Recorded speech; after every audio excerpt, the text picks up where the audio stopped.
বগুড়ার হাটবাজারে আলুর দাম কমে যাওয়ায় কৃষকরা বিপাকে। মড়কে ফলন কম হওয়ার পাশাপাশি মূল্য না পাওয়ায় উঠছে না উৎপাদন খরচে। বগুড়ার হাটবাজারে আলুর দাম একেবারে কমে গেছে। এতে কৃষকরা পড়েছেন চরম বিপাকে।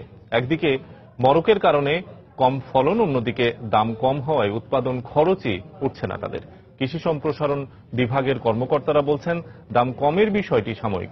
কোল্ড স্টোরেজে আলু রাখা শুরু হলেই বেড়ে যাবে মূল্য। বিস্তারিত মাজিদুর রহমানের রিপোর্টে ছবি তুলেছেন রবিউল ইসলাম।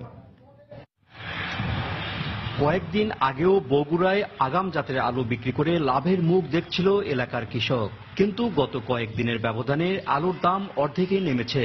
তার উপর অতি ঠান্ডা আর ঘন কুয়াশার কারণে আলুর মড়ক লাগায় ফলনও কমে গেছে অনেকাংশে। এ অবস্থায় আলু নিয়ে চরম হতাশার মধ্যে পড়েছেন এলাকার কৃষক। আলু বাগানে লাভ হচ্ছে না, দামে কম, লসের ভাগ। আলু যে বিক্রি এবং উৎপাদন খরচ এর মধ্যে অনেক ফারাক। আমরা আসলে আলুর টাকায় তো উঠতে পারতেছি না। আলু উৎপন্ন করে বুঝছেন, বীজের পয়সাও টিকছে না, শ্রমের দাম বেশি, সারের দাম বেশি। আড়তদার ও পাইকারদের অভিযোগ, অল্প দামে আলু কিনেও লাভ করতে পারছেন না তারা। এর কারণ হিসাবে বলছেন বাজারে অতিরিক্ত টোল, যানবাহন খরচ আর চাঁদাবাজি।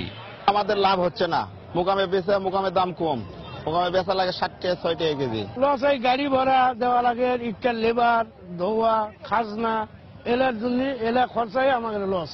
আলুর দাম কমাটা সাময়িক ব্যাপার উল্লেখ করে কৃষি বিভাগ বলছে, কোল্ড স্টোরেজ চালু হলেই দাম বাড়বে।